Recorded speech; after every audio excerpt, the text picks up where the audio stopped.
If the stenographer spends all her money on cosmetics and has none left to pay for the use of a microscope, for a visit to the doctor, when she needs it, she learns a better method of budgeting her income. The free market serves as her teacher. She has no way to penalize others for her mistakes. If she budgets rationally, the microscope is always available to serve her own specific needs and no more as far as she is concerned. She is not taxed to support an entire hospital, a research laboratory, or a spaceship's journey to the moon. Within her own productive power, she does pay a part of the cost of scientific achievements when and as she needs them. She has no social duty. Her own life is her only responsibility. And the only thing that the capitalist system requires of her is the thing that nature requires, rationality. That is, that she live and act to the best of her own judgment.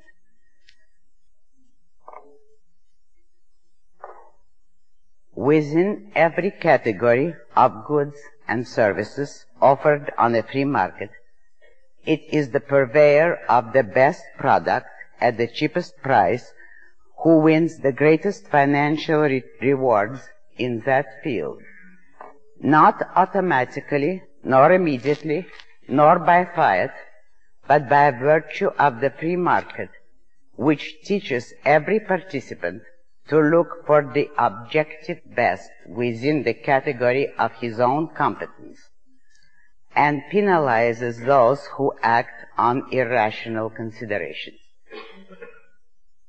Now observe that a free market does not level men down to some common denominator, that the intellectual criteria of the majority do not rule a free market or a free society, and that the exceptional men, the innovators, the intellectual giants, are not held down by the majority. In fact, it is the members of this exceptional minority who lift the whole of a free society to the level of their own achievements, while rising further and ever further.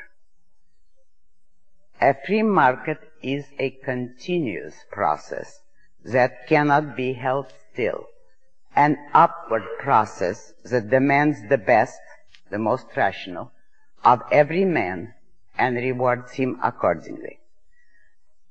While the majority have barely assimilated the value of the automobile, the creative minority introduces the airplane. The majority learn by demonstration. The minority is free to demonstrate. The philosophically objective value of a new product serves as the teacher for those who are willing to exercise their rational faculty, each to the extent of his ability. Those who are unwilling remain unrewarded, as well as those who aspire to more than their ability produces. The stagnant, the irrational, the subjectivist have no power to stop their betters. The small minority of adults who are unable rather than unwilling to work have to rely on voluntary charity. Misfortune is not a claim to slave labor. There is no such thing as the right to consume, control, and destroy those without whom one would not be able to survive. As to depressions and mass unemployment, they are not caused by the free market, but by government interference into the economy. The mental parasites, the imitators who attempt to cater to what they think is the public's known taste, are constantly being beaten by the innovators whose products raise the public's knowledge and taste to ever higher levels. It is in this sense that the free market is ruled not by the consumers, but by the producers. The most successful ones are those who discover new fields of production, fields which had not been known to exist. A given product may not be appreciated at once, particularly if it is too radical an innovation. But, barring irrelevant accidents, it wins in the long run.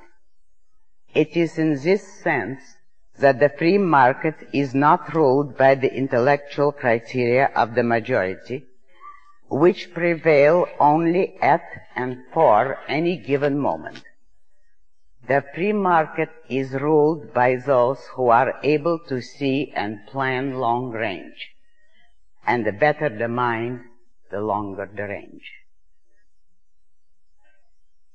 The economic value of a man's work is determined on a free market by a single principle, by the voluntary consent of those who are willing to trade him their work or products in return. This is the moral meaning of the law of supply and demand. It represents the total rejection of two vicious doctrines, the tribal premise and altruism.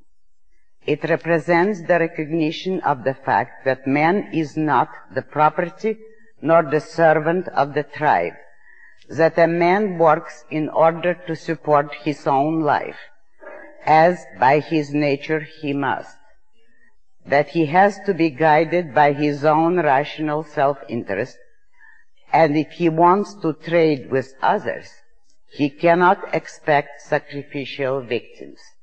That is, he cannot expect to receive values without trading commensurate values in return.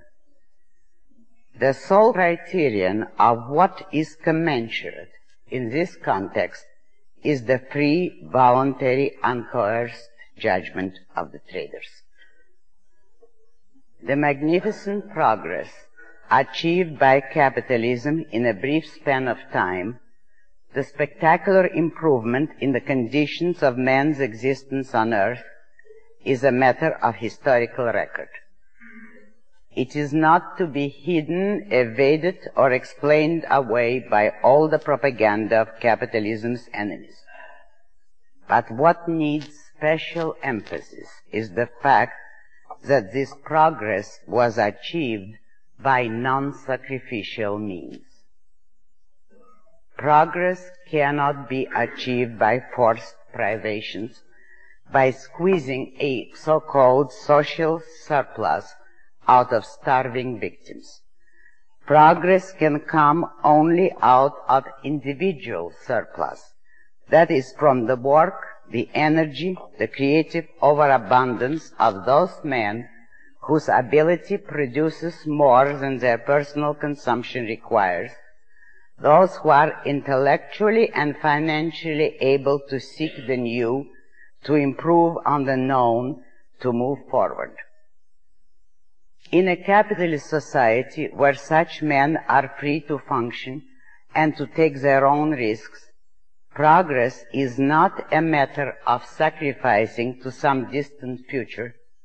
It is part of the living present. It is the normal and natural. It is achieved as and while men live and enjoy their lives. Now consider the alternative, the tribal society, where all men throw their efforts, values, ambitions, and goals into a tribal pool or common pot, then wait hungrily at its rim while the leader of a clique of cooks stirs it with a bayonet in one hand and a blank check on all their lives in the other. The most consistent example of such a system is the Union of Socialist Soviet Republics. Half a century ago,